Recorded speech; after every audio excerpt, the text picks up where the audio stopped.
As the tumor grows, it will eventually reach a size where it will need to have additional vasculature to sustain continued growth.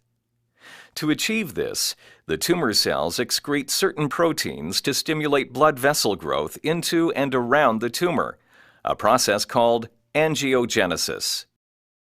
One of the major pathways involved in angiogenesis involves vascular endothelial growth factor, or VEGF, and its family of receptors. There are 7 subtypes of VEGF and 3 receptors that bind differently. VEGF affects the endothelial cells that line the blood vessels in a number of ways. It can cause them to proliferate by activating the extracellular kinases and MAP kinase signal transduction pathways. It can induce proteins that break down the basement membrane to allow endothelial cells to migrate and invade.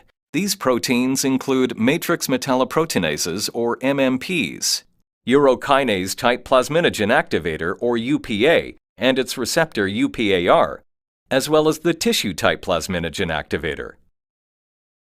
It makes vessels more permeable, allowing molecules and fluids to leak out.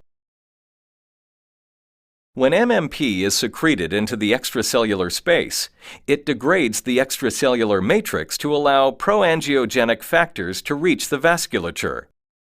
With the extracellular matrix degraded, proangiogenic factors, including VEGF, can reach receptors on the endothelial cells of blood vessels surrounding the tumor, thus stimulating the angiogenic signal in the vessel. VEGF also helps the new endothelial cells survive by upregulating inhibitors of apoptosis. VEGF also activates the endothelial cells to express the proteins necessary to allow the new blood vessels to form. The end result is the growth of new blood vessels into the tumor. With the growth of new vessels into the tumor, additional nourishment can be delivered to the tumor.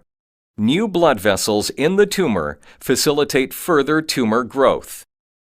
Strategies targeting VEGF and its receptors have been used successfully in clinical practice. Bevacizumab, or Avastin, is an antibody that binds VEGF and prevents its binding to its receptor. Another therapy is sunitinib, or Sutent, which is a small molecule inhibitor with high binding affinity for VEGF and PDGF receptors. The receptors on the surface of normal and tumor cells can be inhibited directly. Cetuximab, or Erbitux, is an antibody that binds directly to the epidermal growth factor receptor on the normal and tumor cells and competitively inhibits the binding of EGF and other ligands, such as TGF-alpha. As we have seen in this presentation, tumorigenesis is a complex, multi-step process that results from genetic changes and causes malignant transformation of normal cells.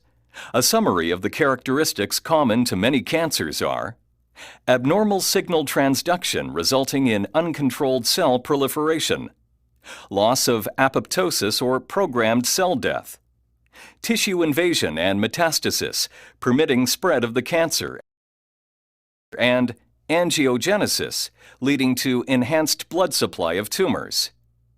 Many of the components of these mechanisms are potential targets of anti-cancer therapies.